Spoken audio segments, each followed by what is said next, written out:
Ukrainian forces battled Russian invaders on 3 sides Thursday after Moscow launched the biggest attack on a European state since World War II, prompting tens of thousands of people to flee their homes. The Russian invasion came by land, sea, and air in a massive show of force. U.S. officials warned Russian forces were making advances on Ukraine's capital of Kiev, and the Ukrainian prime minister said Russia had captured the former nuclear power plant at Chernobyl. Heavy fire was exchanged in the northeast and in the seaside city of Odessa in the south.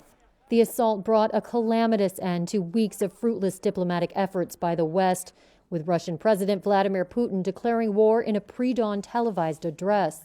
He said he had ordered a special military operation to protect people, including Russian citizens, subjected to, quote, genocide in Ukraine, an accusation the West calls baseless propaganda. U.S. President Joe Biden blasted Russia's aggression from the White House, calling it a war without cause. Putin is the aggressor. Putin chose this war, and now he and his country will bear the consequences. Thursday began with missiles raining down on targets across Ukraine and reports of troops pouring across the borders from Russia and Belarus. President Volodymyr Zelensky called on Ukrainians to defend their country and said arms would be given to anyone prepared to fight. What we have heard today are not just missile blasts, fighting, and the rumble of aircraft. This is the sound of a new Iron Curtain, which has come down and is closing Russia off from the civilized world. The UN Refugee Agency said an estimated 100,000 Ukrainians had fled their homes.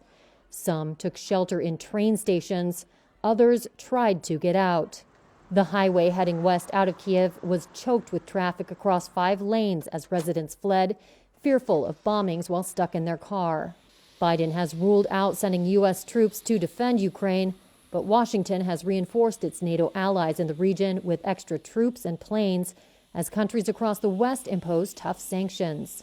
Putin's endgame remains unclear. He said he did not plan a military occupation, only to disarm Ukraine and purge it of nationalists.